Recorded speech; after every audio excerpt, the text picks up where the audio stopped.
dana darurat juga 10% gitu. Ya.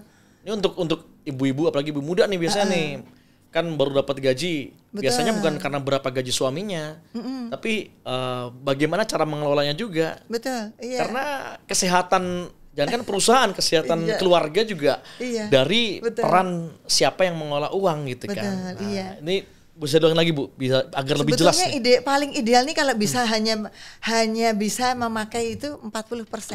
Oh, hanya 40%. Gitu gimana caranya? Minimal 10% ditabung untuk masa depan. 10% untuk masa depan. 10% untuk dana darurat. 10% dana darurat. Oke. Ya, kemudian maksimal kita pakai itu untuk operasional kita tuh 60% lah. Maksimal 60%, banget gitu ya. Oke, 60%. Jadi yang 40% tadi nggak jadi ya? Kita pengennya nih dapat profit bagus. Cuma kan kita bersaing ya.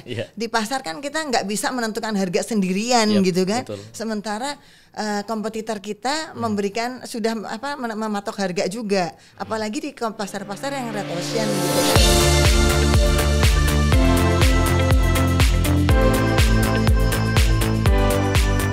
Jalan keajaiban. Keajaiban ada bagi siapa yang percaya. Assalamualaikum warahmatullahi wabarakatuh.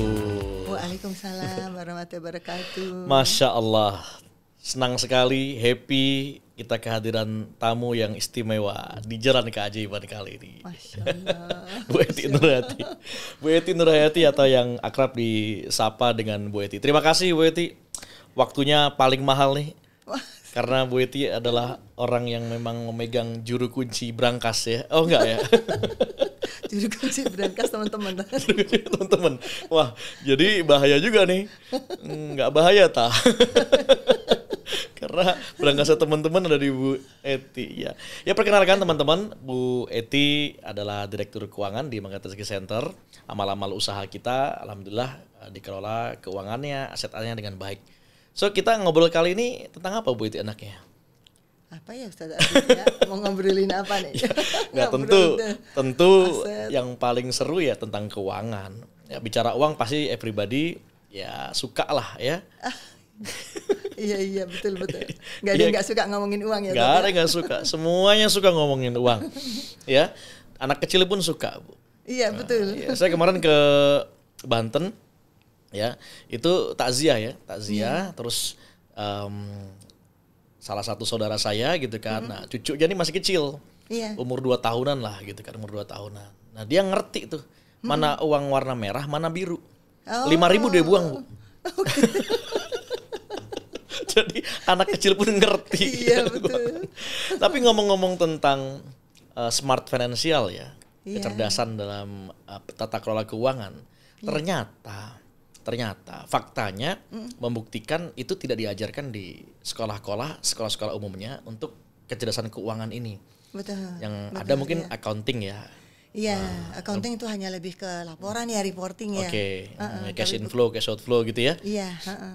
Nah, kalau bagi Bu Ety sendiri yang memang bergulat dalam dunia aset manajemen, keuangan dan seterusnya. Nanti kita bicara juga investasi nih, Bu. Jenis-jenis investasi itu apa aja sih? Mana yang baik, mana yang nggak baik? Ini mungkin akan jadi edukasi yang baik bagi teman-teman di Jalan Keajaiban. Baik, insya Allah. Mulai kita dari kecerdasan keuangan itu, Bu. Apa sih yang paling mendasar agar teman-teman kita semua itu tahu gitu ya, ngerti bagaimana tata kelola keuangan yang baik untuk sendiri dulu aja, untuk sendiri atau keluarga lah gitu. Jadi kalau tadi bicara tentang smart finansial gitu ya, memang sebaiknya kita tuh punya kesadaran kecerdasan finansial itu dari kecil gitu ya. Dan kadang-kadang kita suka membagikan kan, kalau lebaran itu suka ada yang bagiin uang gitu ya. Kemudian bagiin, kalau sekarang kita dinner ada MR Gold gitu yang untuk anak lebaran gitu ya. Betul. Nah, anak-anak itu juga bisa kita latih tuh, mulai dari anak-anak kecil gitu sudah bisa kita latih bagaimana mereka itu memanfaatkan uangnya gitu ya, tidak hanya begitu dapat langsung habis gitu ya. Nah, dengan hal-hal yang sederhana aja gitu ya. Kayak misalnya anak-anak begitu dihitung misalnya mendapatkan 100.000 misalnya. Yuk diajak yuk kita nabung gitu ya. Sebagian boleh untuk jajan, sebagian untuk nabung gitu ya. Nah itu juga kalau seandainya kecerdasan finansial yang seperti itu sudah kita ajarkan dari kecil, insya Allah kita akan terbiasa gitu ya menjadi individu yang cerdas secara finansial, sehingga nggak ada lagi orang yang kadang-kadang kita sekarang kan eranya pinjol gitu ya. Itu dia. Bahkan malah lebih memprioritaskan keinginan dibandingkan dengan kebutuhan. Sebetulnya apa yang diinginkan, kalau kita bicara keinginan dan kebutuhan itu kan suatu hal yang berbeda gitu ya. Dan seringkali kita itu yang membuat kita itu tidak bisa memanage keuangan kita karena keinginan kita itu sebetulnya lebih besar daripada kebutuhan kita. Dan kita lebih memperturutkan keinginan kita gitu kan. Nah, sehingga uang yang kita punya itu berapapun habis gitu ya.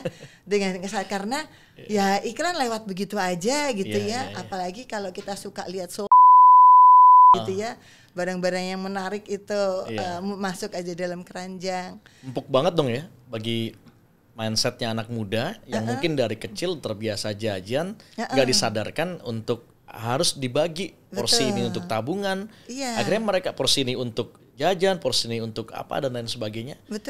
Walhasil kena pinjaman-pinjaman itu empuk banget sasarannya. Dan itu luar biasa, banyak sekali sekarang. Makanya mungkin kalau yang ya memang nggak semua orang tua sudah mengajarkan dari kecil gitu ya anak-anak untuk belajar melek mengatur keuangan itu dari kecil gitu ya. Nah itu bisa aja tidak ada kata terlambat gitu kan. Nah kita berupayalah membagi setiap kali kita punya pendapatan. Kalau Pak Nas sebetulnya ada di materi training online Magnet Rezeki juga ini di level 2 gitu ya. Nah itu juga kita dan juga dia juga di MR Finso ya. MR Finso. Spill boleh lah, spill dikit ya. Spill dikit boleh. Nah itu juga kita bisa membagi gitu ya. Berapa persen yang harus kita jagain gitu ya untuk nabung duluan. Jadi yang pertama kita harus punya perencanaan untuk masa depan kita, kemudian dana darurat. Kita juga harus mencadangkan untuk dana darurat. Baru kemudian berapa yang bisa kita spendkan. Nah, catat nih ada 3 ya berarti Ibu ya? Ada 3 bagian.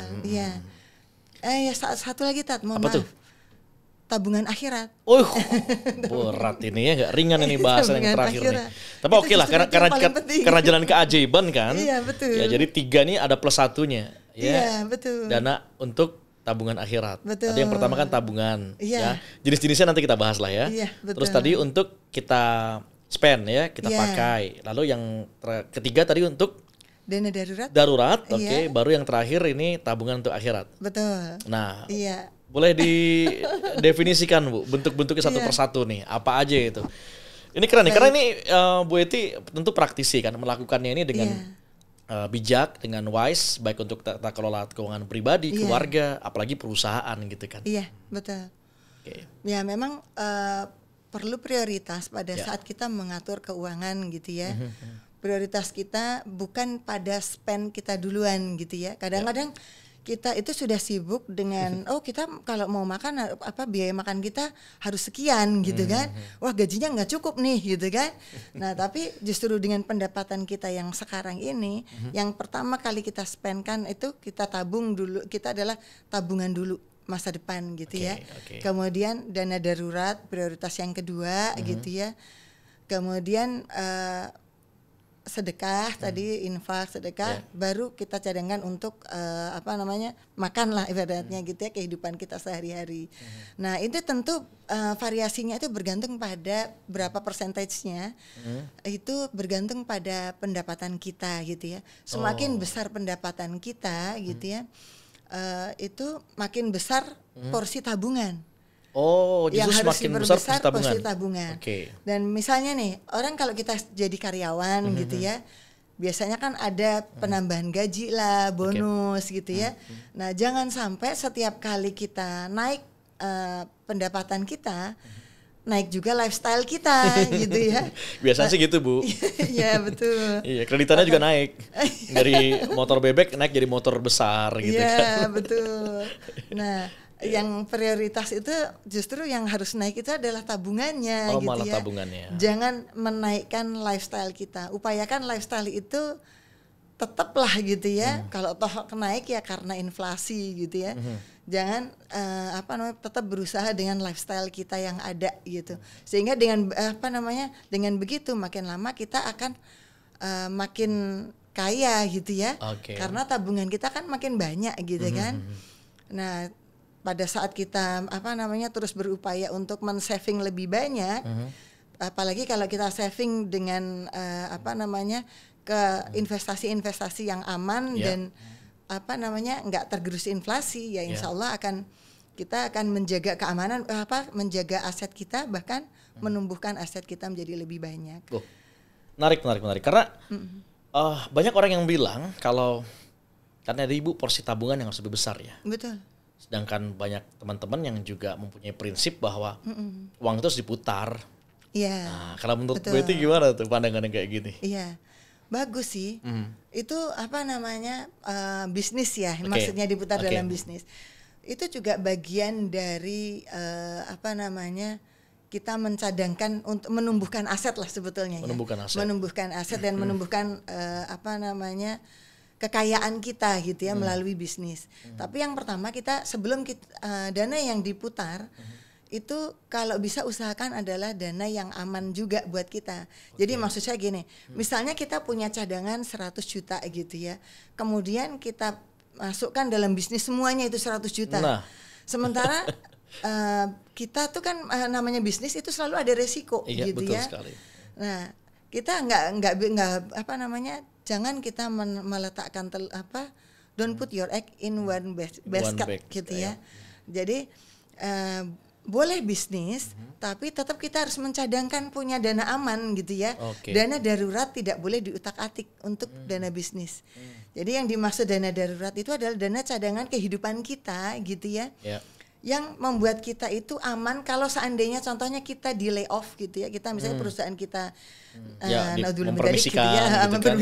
Kita nggak lagi bekerja selama minimal 6 bulan atau yang paling bagus sih 1 tahun ke depan itu kita punya cadangan darurat. Force major lah biasanya kayak COVID kemarin gitu kan. Nah itu kan kita nggak bisa kerja atau ada yang di WFH dikurangi gitu ya gajinya. Jadi kita punya cadangan biaya itu selama 12 kali dari biaya hidup kita itu yang aman gitu ya.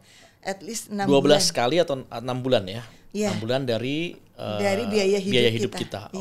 Jadi kalau biaya hidup kita sebulan misalnya 4 juta misalnya gitu ya. Ya berarti kita itu harus punya cadangan dana darurat minimal 6 kali 4 juta gitu ya. I see. Iya, idealnya sih 12 kali. Nah, selebihnya itu kalau seandainya kita mau coba usaha, boleh-boleh aja gitu ya. Dana tabungan yang tadi yang kita punya sisihkan misalnya kita mau punya tabungan jangka panjang, kita punya tabungan. Nah, itu mau diputar silahkan. Cuman ya kembali lagi kita harus berhitung ya. Pada saat kita mau berbisnis pun kita harus menghitung setiap resiko juga dari bisnis, walaupun jangan berarti kita nggak bergerak sama sekali. Kalau kita kadang-kadang kan orang yang bisnis gitu ya, kalau kita terlalu banyak menghitung resiko nggak jalan-jalan gitu kan. Betul. Cuman jangan juga kita tidak menghitung resiko gitu Tetap harus balance. Ya sunatullahnya lah ya. Iya betul. So kalau bicara ini kan bicara well plan Bu ya. Ini kita lagi nuansa tahun baru nih ya, orang bicara resolusi, dan kita sekarang lagi ngomongin keuangan, cocoklah kalau mungkin nanti tema ini podcast di Jalan Keajaiban adalah resolusi keuangan gitu ya. Nah, bicara resolusi keuangan nih, pengalamannya Bu Eti gitu kan, saya yakin Bu Eti cukup moderat gitu kan untuk bagaimana mengimplementasikan itu baik untuk keluarga ataupun untuk perusahaan gitu ya. Nah, kita tahu nih. Era sekarang globalisasi makin luar biasa gitu kan. Ada penawaran-penawaran investasi ataupun instrumen-instrumen lah ya yang sekarang berkembang di masyarakat. Untuk jadi kaya ya atau untuk level up ya sebuah perusahaan atau bahkan seorang pribadi Abus, IT ataupun siapapun di sini Farhat dan sebagainya. itu kita juga harus ngerti instrumen-instrumen investasi apa yang tergolong aman, ataupun nanti boleh ngomongin halal-halal atau nggak halalnya boleh lah. Yang syubhat-syubhat apakah itu gitu kan, boleh juga walaupun kita berupaya untuk ya moderat gitu ya. Nah itu kalau Bu Eti ini prefer memilih instrumen-instrumen yang gimana aja nih Bu Eti ini? Kecenderungannya Bu Eti lebih memilih mana dan karena apa aja kalau? Iya, mungkin apa namanya berbanding dengan usia gitu ya. Oh, dengan usia. Iya, jadi gini, instrumen investasi itu macam-macam ya. Sekarang ini kan yang berkembang sekarang mulai dari yang apa namanya yang halal, yang berisiko rendah. Ada kan risiko rendah, risiko sedang, risiko tinggi. Kemudian ada yang subhat tadi Ustaz sampaikan, ada yang nggak sesuai juga dengan kita gitu ya. Tapi peminatnya banyak karena memang high risk high return gitu ya. Ya contoh kita sebut ada apa namanya ya semodel kripto segala gitu ya. Itu kan masih banyak juga yang memperdebatkan gitu ya. High return sih gitu ya, biasa sampai 1000 gitu ya. 1000% gitu ya. Dan itu anak-anak muda banyak yang bermain di sana gitu ya. Dan memang kebanyakan investasi yang high risk high return ini banyak disukai anak-anak muda. Mungkin karena profil anak muda gitu ya, itu begitu apa namanya butuh apa challenge gitu ya. Jadi sesuatu yang menantang, saham lah gitu ya, kripto lah, apa itu dicobain semua sama apa namanya anak-anak muda gitu ya. Ajar lah we. Iya betul. Kadang-kadang nggak ngeliat apakah ini bagaimana fatwa menurut ulamanya nih gitu ya. Nah kalau saya sendiri memang dulu saya membagi gitu ya, ada apa namanya emas, saham dan properti. Itu emang dari dulu karena orang tua saya ngajarin emas dan properti. Itu konservatif juga ya. Ya, betul. Karena ya itulah diturunkan ilmu itu kan. Jadi orang tua dulu ngajarin emas dan properti, ya saya ke situ gitu ya. Cuman saya karena waktu itu apa namanya masih muda, waktu masih muda, saya menambah dengan saham gitu ya. Nah, cuman sekarang sudah enggak lagi saya. Why? Pertanyaannya nih why? Kenapa nih Bu? Mungkin jadi edukasi untuk teman-teman. Di sisi ininya aja, di sisi keuangannya aja nggak apa-apa. Kalau di sisi fikih mungkin ada Ustadz yang akan menjelaskan gitu kan. Betul. Memang kalau apa namanya saham kan memang ada juga saham syariah ya. Jadi ada yang memang masih dibolehkan gitu kan, sehingga saham syariah. Kalau kita nggak apa namanya, ya namanya juga kita nggak bisa memprediksi kan. Kalau memang kalau kita ngelihat secara grafik gitu ya, seolah kita bisa prediksikan. Cuman kadang-kadang ada juga yang tangan-tangan yang kita nggak bisa prediksi itu tiba-tiba mendrop begitu aja gitu ya. Dan apalagi ada namanya saham gorengan segala macam gitu kan. Nah itu yang membuat sebetulnya secara jangka panjang itu nggak untung-untung banget kalau menurut saya gitu ya. Jadi tetap kalau saya lebih prefer di emas dan properti. Sampai yang itu yang masih saya pegang sampai sekarang gitu ya. Itu masih emas dan properti. Jadi instrumen yang bisa dipegang. Iya betul. Saya bisa pegang sendiri gitu ya. Bisa kontrol sendiri gitu. Ya kalau pegang angka-angka ya sama dengan kalau kata panas pegang angin ya. Iya betul istilahnya panas. Ya, tapi faktanya kalau pegang angin bisa dinikmati, akhirnya mereka juga senang aja, edik aja Bu ya, teman-teman ini. Tapi pernah juga saya apa namanya monitor gitu ya, dan juga saya juga waktu itu ngecek ke apa namanya YouTube-nya salah satu juga financial planner gitu ya. Bahkan bukan muslim ya itu. Pada saat diperbandingkan selama 10 tahun, itu ternyata masih bagusan emas loh dibandingin instrumen yang lain loh. Oh ya? Iya, saya juga takjub juga gitu ya. Dalam 10 dia memonitor 10 tahun ke belakang. Which is memang di 10 tahun ke belakang memang banyak sekali ada ini ya, hal-hal yang memang ada corona gitu ya. Krisis lah. Ada krisis-krisis itu emang banyak gitu. Tapi itu justru menunjukkan pada kita bahwa memang ini instrumen yang tahan terhadap krisis juga gitu kan. Jadi pada saat kita apa namanya memang butuh gitu ya. Jangan sampai pada saat krisis itu kita kan justru butuh gitu kan. Iya betul. Butuh dana. Semua saham anjlok. Nah, itu dia. Nah, terus kita mau jual ya berarti aset kita jadinya jadi nggak ada nilainya gitu kan. Sementara pada saat kemarin krisis itu saya jual emas pada saat memang butuh, Ya. ya nilainya memang naik. Makanya saya juga fokus di situ aja. Oh, oke. Fokus di inilah. Kayaknya propertinya Bu Eti banyak nih. Enggak, Tat. Iya, enggak sedikit ya. Enggak kok. Kalau emasnya mungkin udah berdinar-dinar gitu kan. Ya kita doakan ya. Alhamdulillah, Semoga mohon doanya. zakatnya makin banyak kan. Amin, gitu ya. iya. Karena ada instrumen yang penting yang Bu Eti bilang tadi, tabungan akhirat. Iya. Gitu betul, kan. iya. Nah, itu seberapa penting bagi Bu Eti langsung menyisihkan berarti kan? Betul. Ya kan? Iya. Langsung menyisihkan. Ini kan berarti kita memang secara konsep Iya. Islam bicara tentang zakat, Iya. wakaf. Ada ilmunya, ilmu faraid kan? Betul. Termasuk juga zakat nisabnya berapa gitu kan? Iya. Ya, nah itu semua kan diatur dalam agama. Betul. Pertanyaannya, kalau agama mengatur sedemikian sampai nisabnya segala macam itu diatur, waris itu sekian. Kalau nggak punya uang, nggak kaya kan nggak lucu juga apa yang mau dibagi gitu. Betul, iya. Maka sebenarnya Islam ngajarin kita kekayaan, tinggal bagaimana mengelola kekayaan itu dengan baik. Iya. Bahkan seperti yang disampaikan Ustadz Nas juga Ya. bahwa 9 dari 10 sahabat Rasulullah yang dijamin masuk surga, Ya. semuanya kaya gitu Masya kan. Allah, betul. Iya, dan yang satu yang enggak kaya pun itu bukan karena dia enggak mampu kaya, tapi memang beliau memilih untuk Iya, itu memilih, gitu betul ya, untuk kaya ilmu ya. Betul, sahabat jadi Ali. memilih untuk kaya ilmu. Betul, Masya Allah. Umar Utsman, Masya Allah, propertinya dari Aris sampai Khaybar. Iya. Ya di fikih ekonomi Umar ya, karena Betul. dokter Jaribah. Dinarnya kalau konversi saat itu masih 1,2 juta, Bu. Iya. 2006 seingat saya. Itu konversinya 1 dinar masih 1,2 atau 1,6 gitu. Gitu kan. Itu di total itu Iya. pasif income-nya dinarnya sahabat itu 233 miliar per bulan. Bisa bayangkan nggak? Sekarang satu dinar sudah 5 juta ya. Iya. Bahkan lebih dari 5 juta. Iya. Terakhir tadi ada yang mau buyback ke kita ngeliat, wah 2 dinar di atas 10 juta. Iya. Luar biasa. Ini Pertumbuhannya kan. pertumbuhannya signifikan Betul. sekali. Iya. Ya, maka pilihannya Bu Eti sendiri emas gitu kan.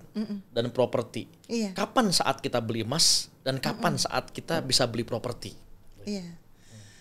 Kalau saya beli emas itu ya saat saya pengen menabung gitu ya. Iya. Bahkan dana darurat pun saya wujudkan emas. Oh gitu ya? Iya. Iyalah udah tahu darurat ngapain disimpan? Iya, Langsung betul. aja jadiin Ngapain emas. juga kita simpan dalam bentuk cash gitu Oh, kan. oke. Dana darurat pun dibentukkan dalam emas gitu Ya, ya. ya. Kecuali memang yang kita memang perlu ada yang perlu ada sebulan 2 bulan untuk pembayaran Oh, oke. gitu kan.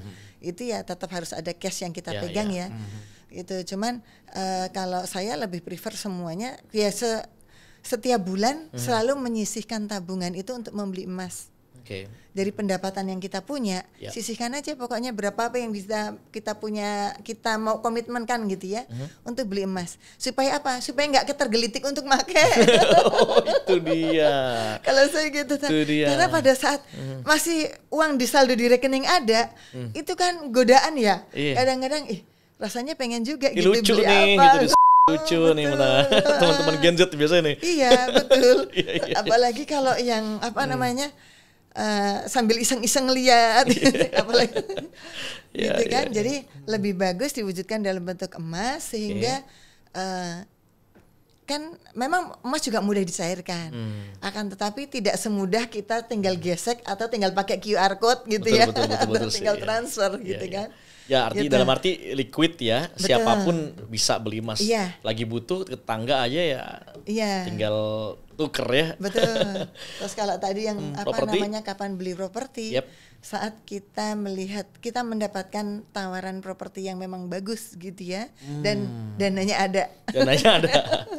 Sama sih Mas juga kalau pas ada uangnya langsung beli. Iya, betul. Jangan tunggu naik turun, bener gak itu Iya. konsep itu Bu Eti? Betul, Jangan iya. tunggu naik turun emas. Iya. Karena Kadang kita nggak nyangkain nih, nungguin turun, tiba-tiba naik lagi gitu kan. fluktuasi ya. Betul. Jadi kapan ada uangnya langsung beli emas gitu Iya, kan. makanya setiap saat misalnya Ya. setiap gajian punya Ya. komitmen untuk menyisihkan beli emas, ya kita lakukan itu aja. Gitu. Sisihkan. Sisihkan. Bukan disisakan. Iya, Bukan betul. sisanya ya berarti Iya. ya. Langsung Sisihkan langsung berapa persen untuk Iya. beli emas gitu. Nah kalau properti emang katanya emang harus dipaksa Bu ya. Karena nggak ada naik turun, yang ada naik terus tuh. Iya. Nah itu tergantung tuh. Gimana? Properti itu apa namanya tergantung lokasi ya. Kuncinya properti itu kan lokasi. Lokasi. Kuncinya ada di situ. Iya. Pada saat kita mendapatkan lokasi yang bagus gitu ya, itu bisa naiknya luar biasa gitu kan. Cuman pada saat lokasinya kurang bagus ya, secara pertumbuhannya ya mungkin nggak cepat gitu ya. Mungkin tetap bertumbuh, namanya lahannya Allah ini kan terbatas gitu ya. Sehingga ya sementara manusianya makin banyak. Jadi otomatis kebutuhan akan properti kan bertambah gitu ya. Jadi sunatullahnya naiklah harganya. Cuman mana yang harus dipilih gitu ya. Itu yang benar-benar bagus lokasinya dan dapat bagus juga harganya gitu. Ini Bu Iti ini diem-diem certified property investor. Astagfirullahaladzim. Jadi ya ilmunya banyak. Nanti lain waktu kita ngobrolin properti lebih panjang Bu ya. Seru nih sebenarnya. Nah Bu Iti, bagaimana akhirnya kita bisa mengolah, sekarang kan bicara perusahaan itu nilainya bukan dari omset.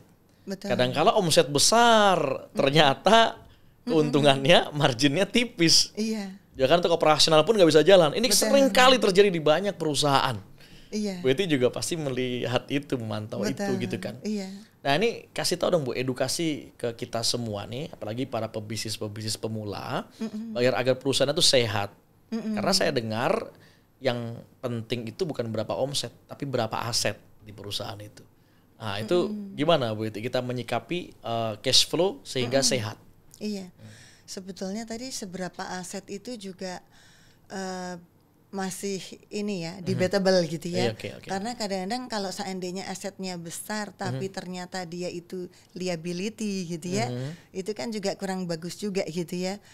Ya yang apa namanya memang yang harus terus dijaga kalau kita usaha itu memang kuncinya itu cash flow gitu ya. Omset besar gitu ya. Cuman kadang-kadang kita nggak pandai memanage di operasional cost gitu ya. OPEX ya. Iya, OPEX-nya. Pada saat OPEX-nya besar, apa namanya yang pertama HPP gitu ya. HPP-nya nggak bisa dapat cost yang nggak bisa menekan gitu ya, dibandingkan kompetitor gitu ya, nggak bisa cost leadership gitu ya. Otomatis dia nggak akan bisa mendapatkan margin yang cukup gitu ya untuk operational expense-nya dia. Nah pada saat profit marginnya itu tidak bisa menutup operational expenditure-nya, OPEX-nya, ya otomatis cash flow-nya akan negatif gitu ya. Nah itu, nah yang penting dijaga yang pertama itu ya kita benar-benar harus mendapatkan bahan baku dan HPP lah gitu ya. HPP itu yang paling serendah mungkin gitu ya, sehingga kita bisa mendapatkan profit yang bagus walaupun dengan harga yang bisa bersaing dengan kompetitor. Karena kadang-kadang kita pengennya nih dapat profit bagus, cuma kan kita bersaing ya di pasar kan kita nggak bisa menentukan harga sendirian gitu kan. Sementara kompetitor kita memberikan sudah mematok harga juga, apalagi di pasar-pasar yang red ocean gitu kan. Ya otomatis kita harus berfokus ke sana. Makanya kalau kita mau menang di pasar red ocean kan kuncinya cost leadership tadi kan.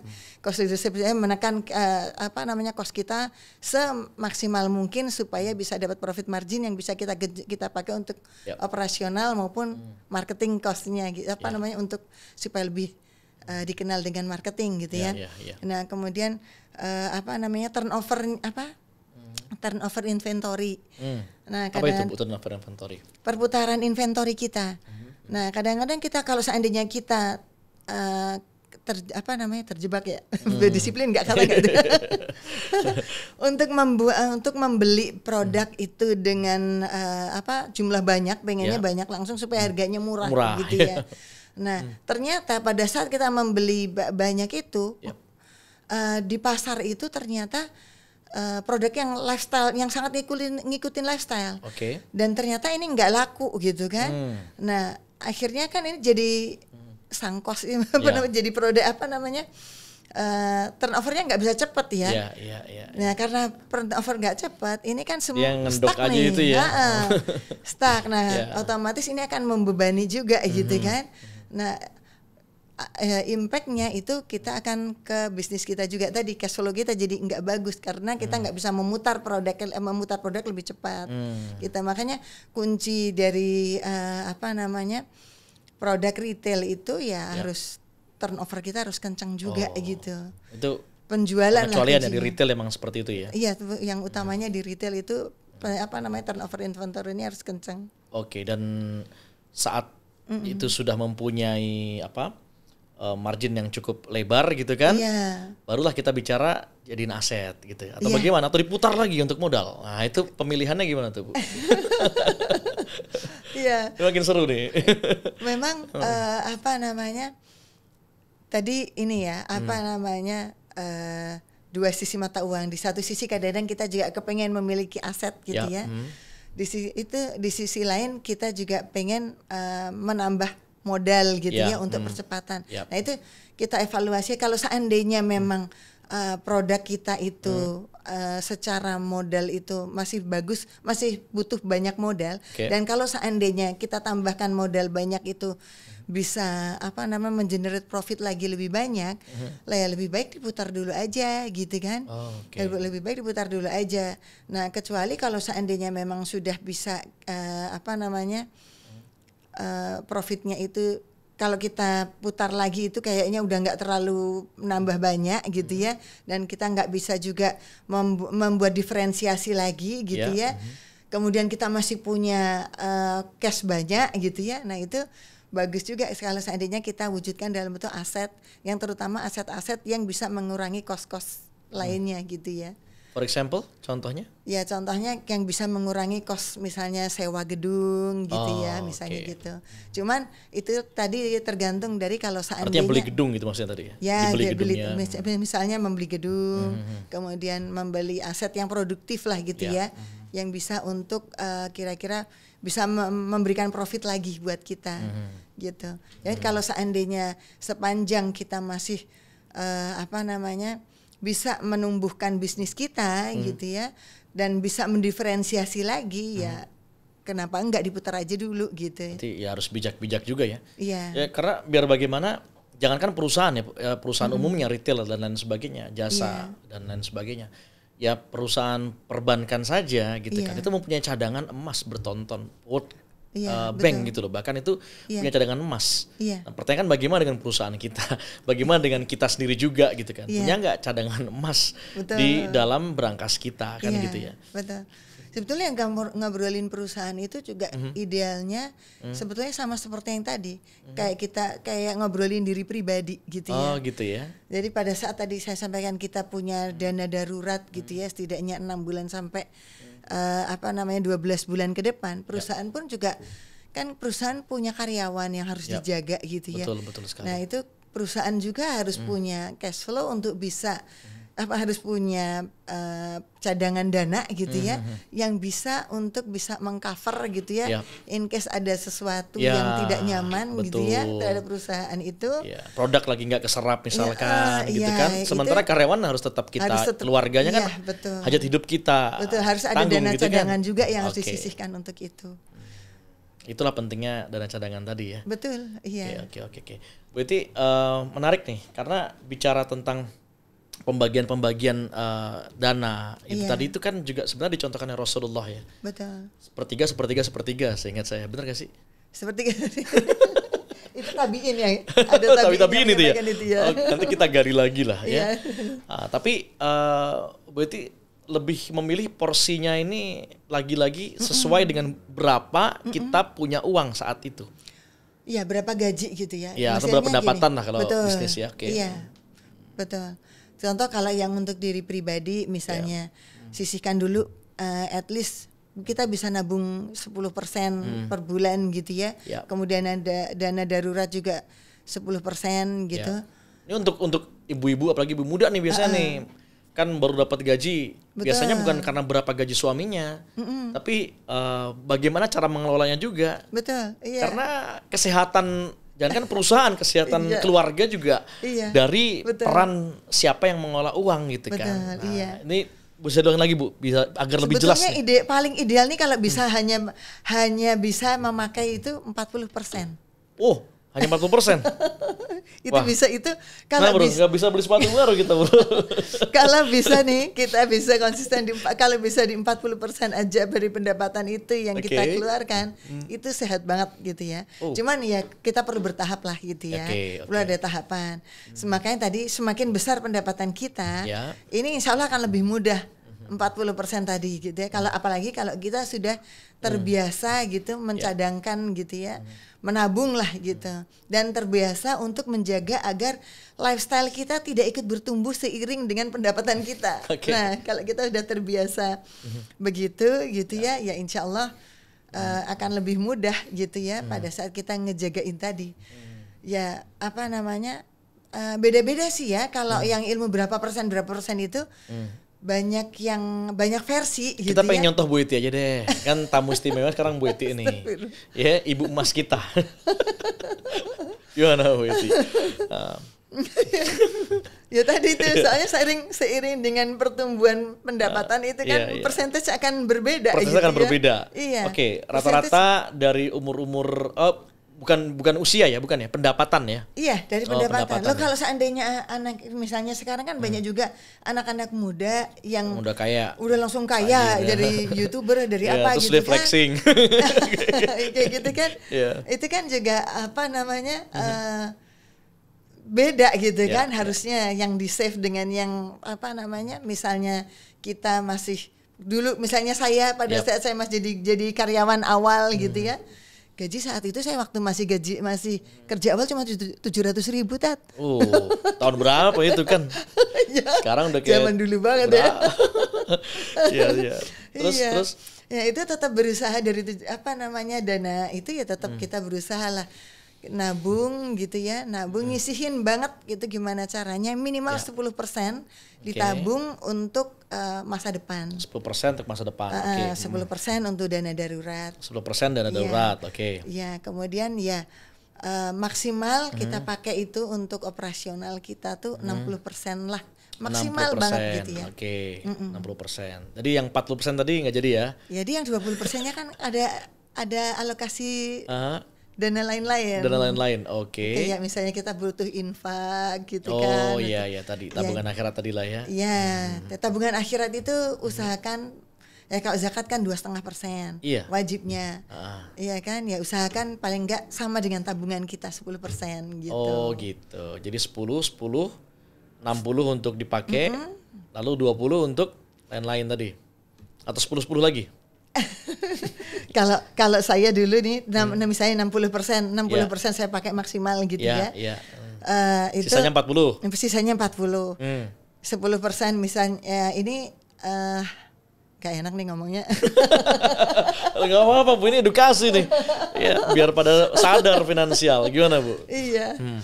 Ya apa namanya 10% ini judgement aja lah ya, judgement aja masing-masing. Yang penting dibagi 3 inilah gitu. Dibagi 3. Dibagi 3 ini aja lah. Yang 40% ini dibagi 3 ini aja. Itu nanti tergantung kebutuhan masing-masing. Karena kan juga ada apa namanya, ada yang butuh misalnya inian keluarganya gitu kan. Keluarganya juga butuh, berarti kan dia harus mencadangkan juga kirim lebih besar, orang tua ya kan.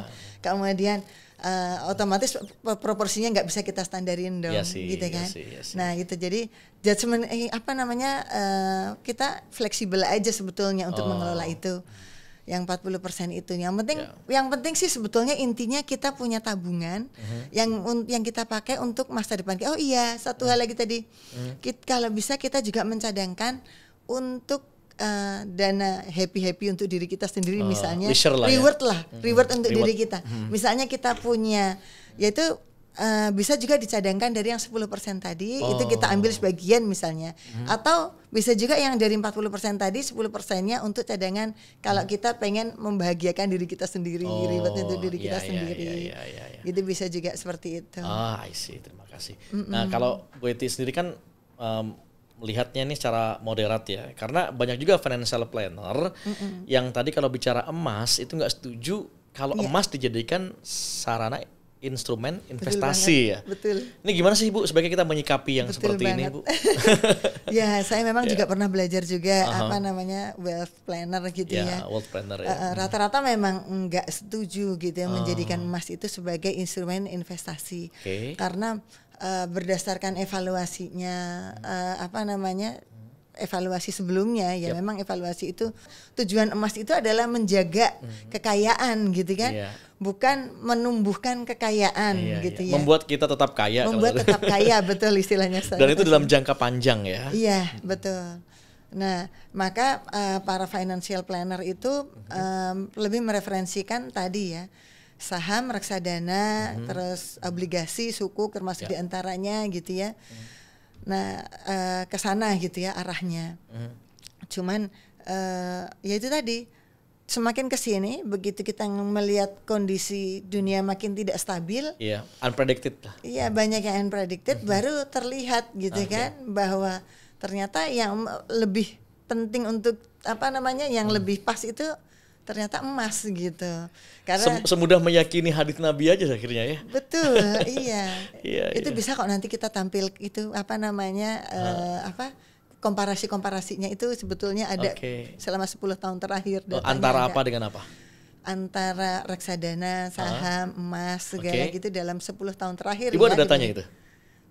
Itu justru saya ambil dari financial planner yang apa namanya yang menyampaikan di YouTube gitu. Wih, keren. Nanti kita tampilin deh, nggak apa-apa. Soalnya nanti kita tampilin ditayangin komparasinya gitu ya bro ya. Jadi itu membuka mata kita nih bagi yang aduh gue pengen investasi nih. Nanti kalau saya nampilin kan seolah-olah ya Bu Eti yang ngomong riset gitu, nih, kan. gitu kan. Ibu emas ya iyalah sukanya emas. Iya nanti kan jadi seolah-olah saya jadi nggak ini gitu kan. Nggak fair lah gitu nggak fair. Oke. Jadi biar ya silakan penonton bijak memilihnya. Betul, gitu kan. Kita edukasi gitu ya. Sesuai pengalaman experience kita. Baik. Bu Eti kalau satu hal tuh. Apalagi tuh? Apa namanya? Kebetulan yang masih bermazhab saham itu di rumah itu masih ada nih teman. Ibu emas, direktur keuangan Magnet Rezeki.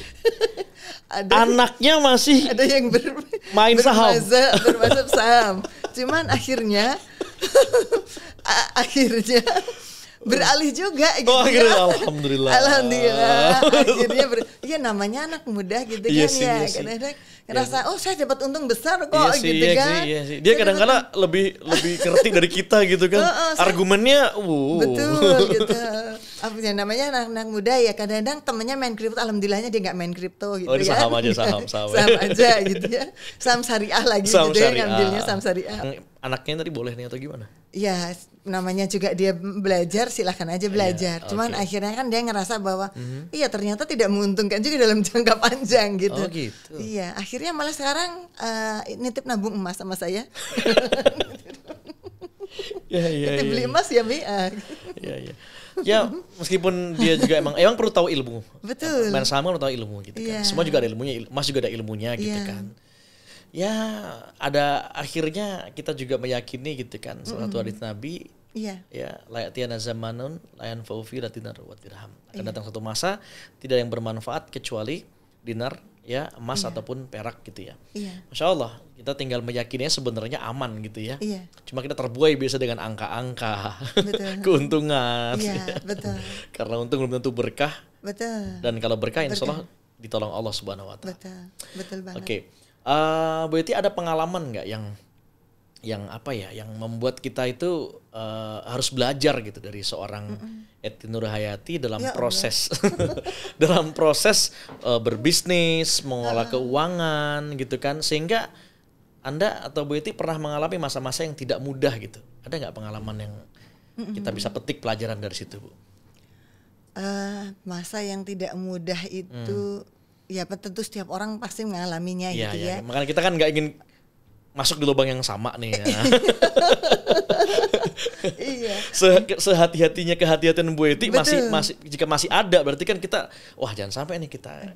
Justru itu pada saat itu juga saya apa namanya mengalami hal yang tidak mudah itu pada saat saya resign, pensiun dini lah gitu pensiun ya. Saya pensiun dini, kemudian biasalah saya ikut berusaha untuk usaha apa aja gitu ya.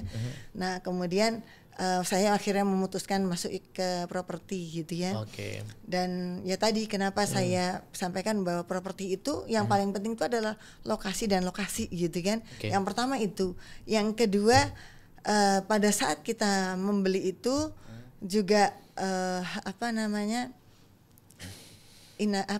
niat ya.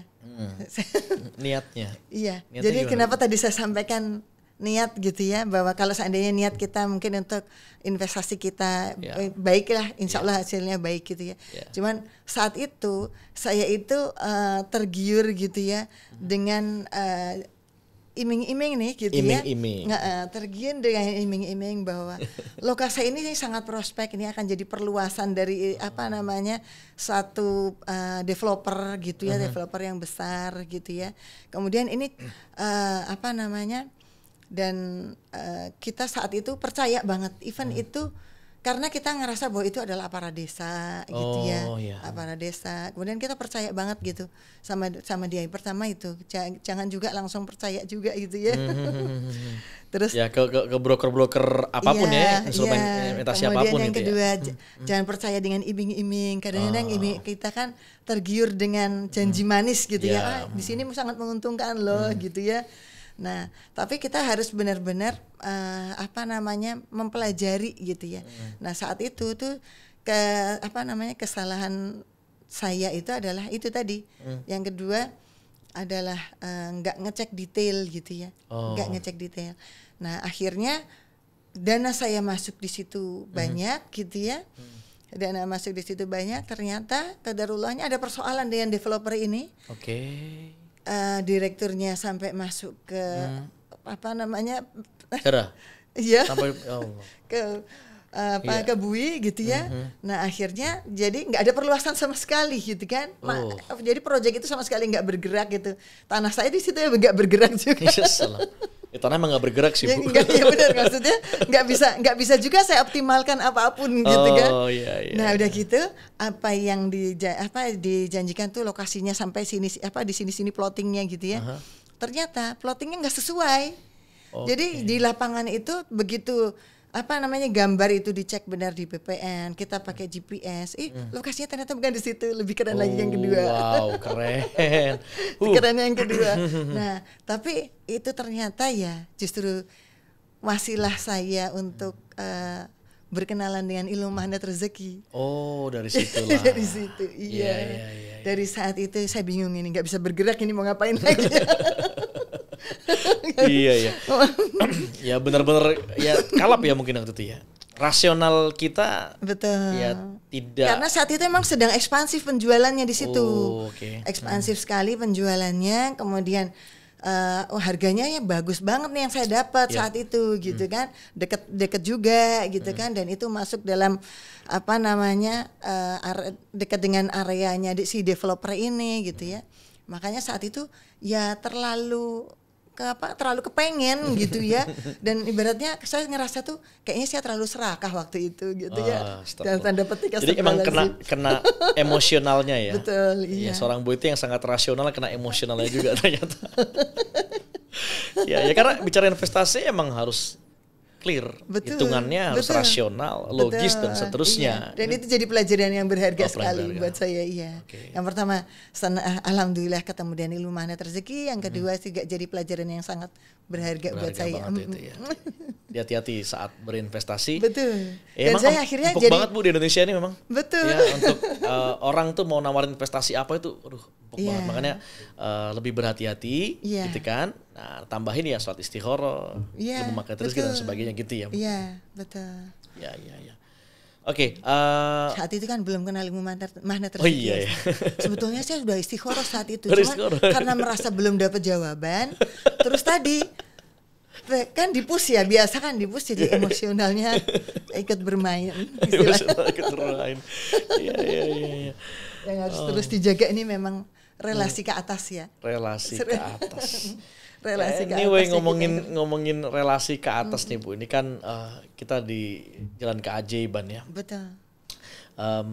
kita bicara tentang hitung-hitungan, harus karena sunatullah kita punya otak, kecerdasan diminta untuk berpikir, termasuk cerdas finansial, which is di sekolah bahkan di perkuliahan itu jarang kita dibuat melek finansial. Ya buktinya seorang ibu rumah tangga pun ya yang pintar mengelola keuangan dengan baik sehingga bertumbuh pun sedikit tidak banyak gitu ya. Nah itu menjadi saya berpikir satu hal tentang ini Bu. Tentang bagaimana orang kaya itu hasil dari orang yang ngirit-ngirit atau orang yang memang dia suka ekspansif gitu kan. Karena di keduanya ada yang ngirit-ngirit banget, terlalu ngatur-ngatur banget. Ya akhirnya yang terlalu ekstrim, pelit ya tanda kutip ya gitu ya. Itu ada yang kaya gitu kan. Walaupun dengan jalur penderitaan menurut saya. Ya Bu gimana bisa menikmati hidup gitu kan. Kalau dia beli celana sampai borong dulu baru beli celana gitu kan. Kalau dia beli sepatu kalau belum jebol belum beli gitu kan. Jebol sedikit nggak apa-apa lah aman gitu kan.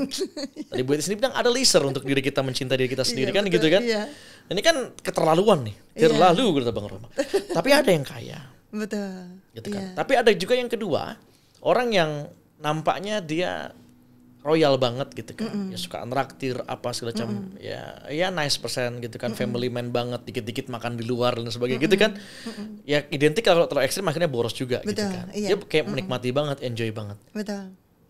Biasanya kalau begini cara ilmu keuangan, dia nggak akan sukses kan, tapi ya kaya yang kaya juga ada. Kalau menurut Bu Eti gimana pandangan dua ini? Kalau saya sih bagusnya sih yang di tengah-tengah ya. Yang di tengah-tengah ya jangan juga kita terlalu sangat irit amat gitu ya. Tadi kan sampai nanti ini lagi jadi keinget handphone saya yang kemarin. Kenapa tuh handphone?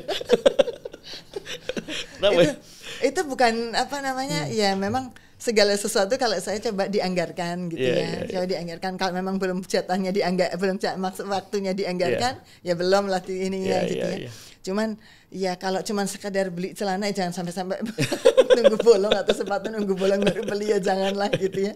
Bagaimanapun kan pada saat kita apalagi kita berbisnis, kita bekerja juga kan kita berhadapan dengan orang lain kan, kita juga butuh dihargai juga oleh orang lain gitu ya. Soalnya emang rame istilah frugal living, pernah dengar Bu? Frugal living. Iya betul. Dan itu jadi kaum yang mereka sebut sebagai minimalis ya, frugal living itu mereka enjoy loh. Iya memang. Ya nggak apa-apa juga sih pilihannya kayak gitu. Iya semua itu pilihan. Cuman bukankah kita mestinya yang pas itu di tengah-tengah gitu ya? Ya tetap kita hemat itu buat saya sih memang sudah seharusnya gitu ya, karena kan kita nggak boleh juga boros karena boros itu temannya setan gitu kan. Tapi kalau kayak tadi itu terlalu boros ya tadi khawatirnya jadi kayak temannya setan tadi gitu kan. Tapi kalau seandainya kita tujuannya misalnya kita pengen sesekali gitu ya.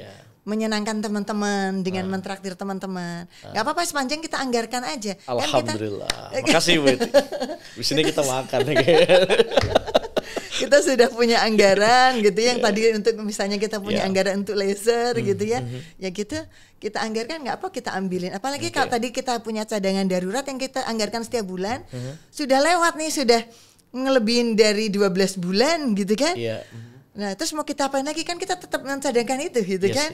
Nah itu bisa aja kita masukkan lagi ke dana masa depan atau kita mulai untuk tadi menabung untuk jalan-jalan gitu. Itu kan part of menyenangkan diri kita sekaligus juga memberikan kita belajar pelajaran ya buat saya. Misalnya kita pengen jalan-jalan kemana gitu, itu juga bukan suatu pemborosan bersenang-senang gitu ya, atau boros-boros ngabisin duit. Tapi gitu karena ada nih pelajaran yang bisa kita ambil pada saat kita pergi ke tempat yang lain gitu. Itu sih saya ke negara lain tuh kan juga ada pelajaran yang bisa kita ambil dari negara itu segala gitu kan. Misalnya bagi Bu Eti itu juga ada kesenangan sendiri karena saya kenal Bu Eti kan orang yang juga suka traveling gitu kan. Iya betul. Maka saya bisa kayak mengambil kesimpulan gitu.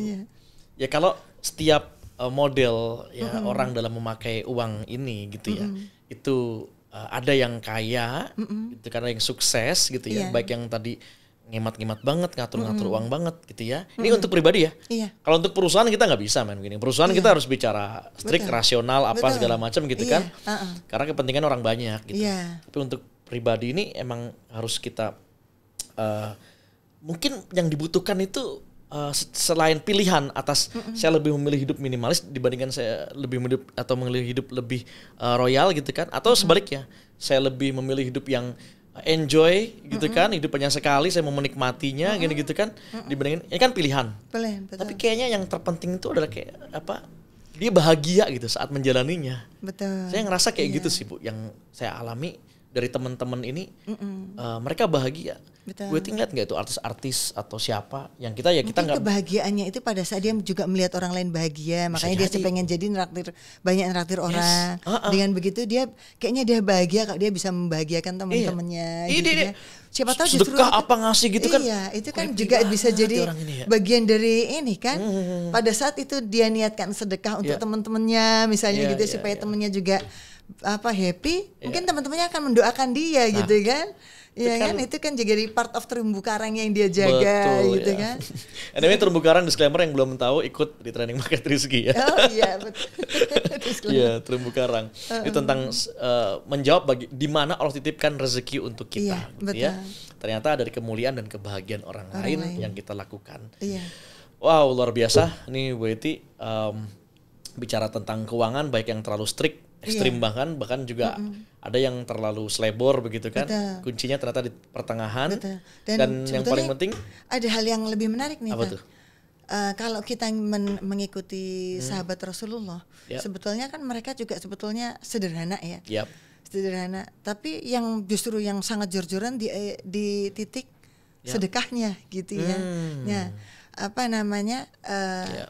Ini juga contoh yang bagus banget buat kita gitu ya. Bagaimana kita juga bisa mencontoh ini. Misalnya pada saat kita sudah cukup gitu ya hidup, ya nikmat Allah yang kita berikan, yang diberikan kepada kita sebetulnya sudah sangat luar biasa gitu kan. Hanya kadang-kadang kitanya aja yang nggak sadar gitu kan, karena keinginan itu selalu beyond gitu kan, naik terus, keinginan tuh naik terus gitu kan. Walaupun sehingga kita ngerasa masih belum cukup gitu kan.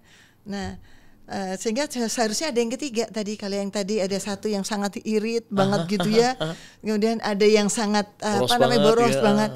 Nah ini harusnya ada yang ketiga nih. Harusnya ada yang dia hidupnya tetap di tengah-tengah, tapi sedekahnya yang jor-joran gitu ya. Seperti meniru Rasulullah gimana caranya gitu ya. Seperti Abu Bakar yang 100%. Kalau bisa kan kita begitu ya tadi ya. Mudah-mudahan Allah kasih kita rezeki mampu gitu ya, bisa kayak para sahabat Rasulullah.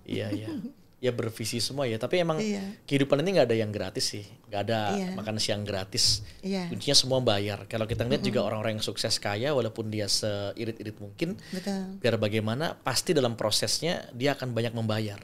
Kita lihat orang kaya kan, dikit-dikit bayar, apalagi Bu Eti, ya kan, apalagi kalau akhir bulan, dikit-dikit bayar. Kalau saya nggak bayar, itu kan, dan yang terpenting ternyata saat bayar dengan rasa happy. Kenapa sedekah ternyata nggak berimpact, walaupun ada yang udah ekstrim tuh Bu. Tapi mana ya Allah ada yang gitu. Ternyata ada di rasa gitu. Dia harus ada rasa gratitude, feel gratitude, happy gitu kan. Memberi bahwa saya ini Abdul Ghani, ya, dan Allah itu Al-Kafi, ya kan, Al-Ghani. Gitu, nggak ada Allah Maha Irit sebenarnya kalau saya ngeliat sih. Dari kuncinya semua bayar. Di 99 asma Allah nggak ada. Nggak ada ya. Yang ada Maha mencukupi, Maha kaya kan gitu kan. Betul. Dan uniknya tuh berarti ya, ternyata yang dimaksud kita itu dalam konteks finansial literasi atau ini itu membagi porsi bayarnya. Iya nggak sih? Betul. Yang dimaksud dengan ngirit atau hemat tuh ya kita nabung, investasi. Nabung pun harus ada ujungnya kan gitu. Jangan nabung untuk simpan jadi kayak korun nanti kan gitu kan. Ini teman-teman banyak yang tanda kutip salah kaprah nih memahami, kok ditimbun-timbun. Gimana kalau menurut Bu Eti? Kok malah nyuruh nimbun-nimbun nih, pakai emas lah, pakai ini gitu. Yaitu paradigma ya. Paradigma. Ya pada saat kita menabung tadi gitu ya. Pada saat kita menabung ya tentunya kita menyadari tadi kan bahwa tidak seluruhnya harta kita itu milik kita. Sebetulnya memang bukan milik kita ya. Iya betul, fana kan semua. Yang kalau kita cuma dititipin kok ngaku-ngaku gitu ya. Kadang-kadang kita ini kalau kita ngerasa tadi kita atur-atur terlalu pede banget gitu ya. Emang itu punyamu bukan gitu ya, kita cuma dititipin gitu kan sebetulnya. Nah, apa namanya? Ya pada saat kita misalnya dititipin yang tadi berlebihan gitu ya. Ya yang penting kita menyadari gitu ya.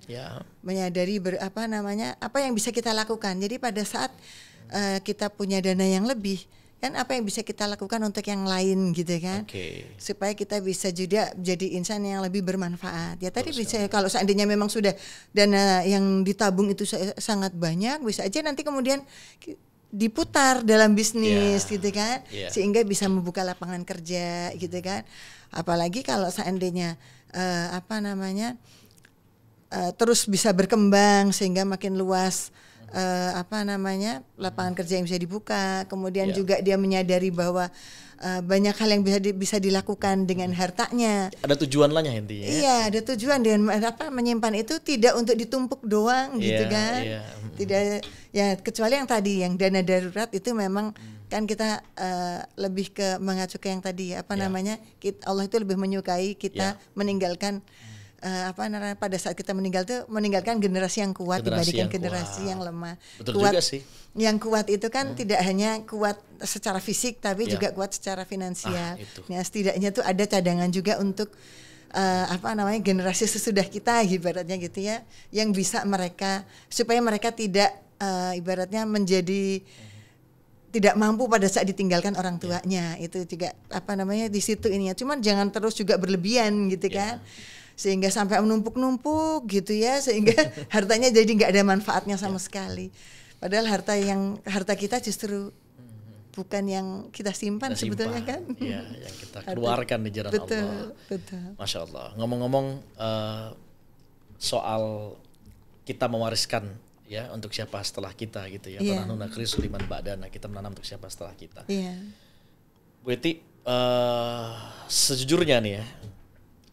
Saya respect nih, salut dengan bagaimana karakter seorang Bu Eti ini kan, yang saya katakan ibu emas karena bukan banyak emasnya, ya karena saya nggak tahu berapa dinar Mas Bu Eti gitu kan, tapi karakter Mas Bu Eti yang kita banyak terinspirasi darinya. Tentu di sini ada peran orang tua, ya wabil khusus mungkin ayah biasanya bagi seorang Bu Eti. Apa yang Bu Eti dapatkan ilmu yang berharga untuk dibagikan ke kita-kita. Ilmu yang emas banget gitu. Yang luar biasa dari seorang ayah. Saya mau mengucapkan dulu kami berbelasungkawa atas meninggalnya ayah ya. Karena ayah itu cinta pertama bagi seorang anak perempuan. Betul. Saya kemarin ketemu anak saya gitu Bu Eti. Ola gitu kan. Dia bilang cinta pertamanya papa gitu kan. Dengan malu-malu tapi. Apa yang paling Bu Eti dapatkan banget ilmu emas atau nasihat yang berharga dari seorang ayah untuk Bu Eti? Kalau ngobrolin ayah ini ya memang saya termasuk dekat gitu ya dengan ayah saya. Ayah saya peneliti gitu ya, tapi pegawai negeri PNS gitu ya. Cuman beliau berusaha juga untuk terus beraktivitas sosial gitu ya. Di sesudah jam kerjanya beliau gitu. Jadi pulang kantor beliau kan jam 2 itu. Tapi biasanya beliau lalu pergi ke kantor keduanya gitu ya. Kalau yang tahu di Jogja itu Masjid Syuhada gitu ya. Oh, Syuhada ya. Ya, Masjid Syuhada. Jadi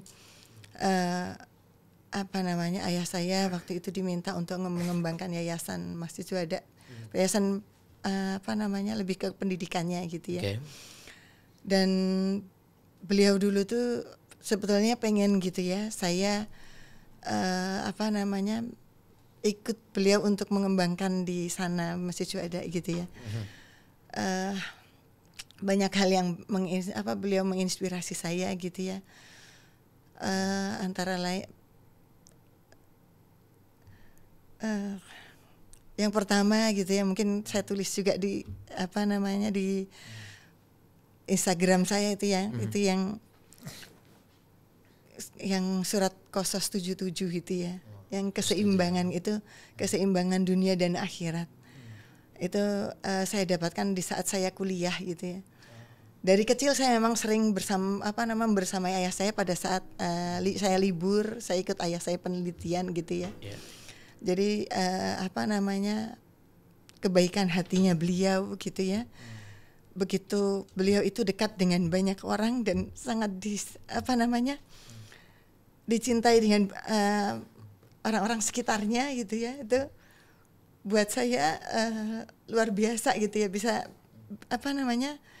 beliau itu hampir nggak pernah marah gitu, nggak hanya kepada kami anak-anaknya gitu ya, bahkan sama bawahannya beliau pun beliau nggak pernah marah gitu. Sedikit pun nggak pernah marah. Suaranya tinggi nggak Allah, nggak pernah marah. Itu yang saya belum bisa belajar dari beliau, itu yang belum bisa saya tiru, itu sama sekali beliau itu nggak pernah marah gitu tuh. Even saya pernah waktu itu bikin kecewa beliau pun beliau nggak marah gitu ya, hanya memanggil saya lalu ngomong baik-baik gitu. Itu buat saya luar biasa gitu ya. Terus yang pertama itu beliau kemudian beliau sangat dekat dengan siapa aja gitu ya, sangat mudah dekat dengan siapa saja. Bahkan kemarin waktu beliau wafat, banyak juga yang datang gitu ya, terutama dari Masjid Syuhada. Mereka bilang bahwa beliau bapak kami juga gitu ya. Allah. Karena memang beliau itu berupaya banget gitu ya, mengupayakan Yayasan Pendidikan Syuhada itu dulu dari masih Mas Anies Baswedan itu dulu juga dari Masjid Syuhada, TK-nya sama kakak kelas saya. Terus waktu itu masih TK, sebelum ayah saya, cuma ada TK doang gitu. Terus ayah saya diminta untuk masuk ke sana untuk membantu gitu ya. Begitu berupayanya beliau gitu ya, untuk bisa menjadikannya jadi ada SD, ada SMP gitu ya, tanpa berusaha untuk pamrih apapun gitu ya, bahkan gimana caranya bisa dapat dana tanpa memberatkan wali murid gitu. Ya gitu, untuk bisa membangun gitu. Itu kemudian ya tadi yang sangat ngena juga di saya, selain dari kedekatan beliau dengan orang-orang, gak pernah marah, itu juga beliau berusaha untuk menanamkan tawazun, keseimbangan ya antara dunia dan akhirat. Bahwa dunia ini memang kita di sini ya harus berusaha untuk mencari dunia gitu ya. Mencari dunia bukan berarti kita menumpuk gitu ya, tapi tetap harus berusaha untuk mencari jalan halal, rezeki yang halalnya Allah, tapi tetap juga akhirat. Karena saya dulu pernah berusaha untuk belajar tuh fokusnya akhirat aja gitu ya. Tapi beliau mengingatkan saya gitu bahwa ya kita hidup ya harus seimbang gitu ya. Antara dunia dengan akhirat harus seimbang. Jadi 3 pelajaran itu gitu ya yang berusaha untuk terus saya contoh gitu ya. Dan bagaimana bisa sabar gitu. Gak mudah itu. Kemudian bisa baik kepada semua orang, dicintai semua orang gitu ya. Kemudian bisa seimbang gitu antara dunia dan akhirat. Masya Allah, 3 pelajaran utama ya, yang tidak mudah tapi ya kita harus istiqomah di sana ya. Betul, iya. Bu Eti, terakhir, jika saat ini ayahanda almarhum ada di samping Bu Eti, apa yang ingin Bu Eti sampaikan kepada beliau?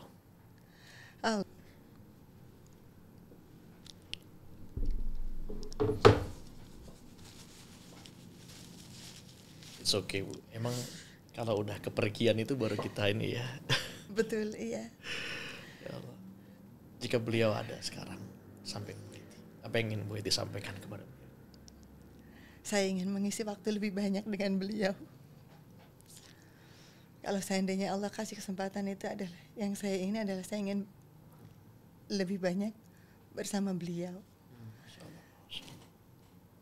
Dan saya akan berusaha untuk bisa mengimplementasikan apa yang beliau ajarkan, walaupun hanya tidak lewat kata-kata gitu ya, tapi contoh perbuatan. Dan mudah-mudahan itu bisa jadi amal jariah untuk beliau. Amin, amin ya rabbal alamin. Terima kasih Bu Eti, saya pun ikut larut. Meskipun alhamdulillah bapak saya masih ada, cuman saya ingat perjuangan-perjuangan di waktu kecil yang tidak mudah. Masya Allah, kita berikan apresiasi dan doa yang seterus-terusnya untuk ayah kita tercinta, bapak kita tercinta. Semoga Allah memberikan tempat yang baik, amin, hasanah dunia ataupun hasanah akhirat. amin. Terima kasih teman-teman di Jalan Keajaiban telah membersamai kita. Terakhir, investasi, emas, properti itu penting semua. Tapi tahukah kita yang paling terpenting dalam dunia ini? Keluarga. Tapi ada hal yang paling terpenting sebelum keluarga, yakni waktu bersama dengan keluarga. Jadikan waktu kita selalu emas bersama dengan keluarga kita. Sampai jumpa di Jalan Keajaiban yang akan datang. Sekali lagi terima kasih Bu Eti. Ya, makasih, salam satu sama terhubung.